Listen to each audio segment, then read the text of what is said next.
జగన్ హయాంలో 1000 కోట్ల అప్పు తీసుకుంటే అప్పుల కుప్ప ఆంధ్ర. చివరికి అది 6, 7, 8, 10, 14, 15 చైతన్య నారాయణ ర్యాంకులు చెప్పినట్టు చెప్పుకొచ్చేసి అబద్ధ ప్రచారం చేసి ఆ తర్వాత 9.5 లక్షల కోట్లు అని చెప్పి చివరికి లెక్కల్లో 7.5 లక్షల కోట్లు చూపెట్టింది చూసాం. ఇప్పుడు అప్పు ప్రతి వారం చేస్తూనే ఉన్నారు, లేదా నెలకు 2 సార్లు తీసుకుంటానే ఉన్నారు. కానీ ఇది ఈనాడు జ్యోతి రాయదు, లేదా రాసిన లోపల పేజీలో ఒక ముక్క తప్పదన్నట్టు రాసుకొస్తారు.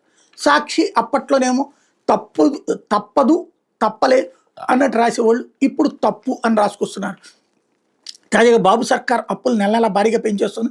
కొత్త ఆర్థిక ఏడాది తొలి నెలలో ఏకంగా 5,750 కోట్ల అప్పు చేసిన బాబు సర్కార్ రెండో నెల మే ప్రారంభంలోనే ఏకంగా 7,000 కోట్ల అప్పు చేసేందుకు శుక్రవారం ఆర్బీఐకి ఇండెంట్ పెట్టింది.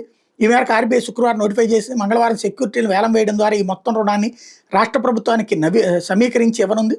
దీంతో కొత్త ఆర్థిక సంవత్సరంలో రెండో నెల వచ్చేసరికి ఏకంగా బాబు సర్కార్ 12,750 కోట్లు అప్పు చేసినట్టు అవుతుంది. తాజా అప్పులు 1000 కోట్లు 7 ఏళ్ల కాల వ్యవధి, 2,000 కోట్లు 9 ఏళ్ల కాల వ్యవధి, 2,000 కోట్లు 10 ఏళ్ల కాల వ్యవధి, 1000 కోట్లు 11 ఏళ్ల కాల వ్యవధిలో, 1000 కోట్లు 12 ఏళ్ల కాల వ్యవధిలో మెచ్యూరిటీ అయ్యేలాగా ఆర్బీఐ నోటిఫై చేసిందట.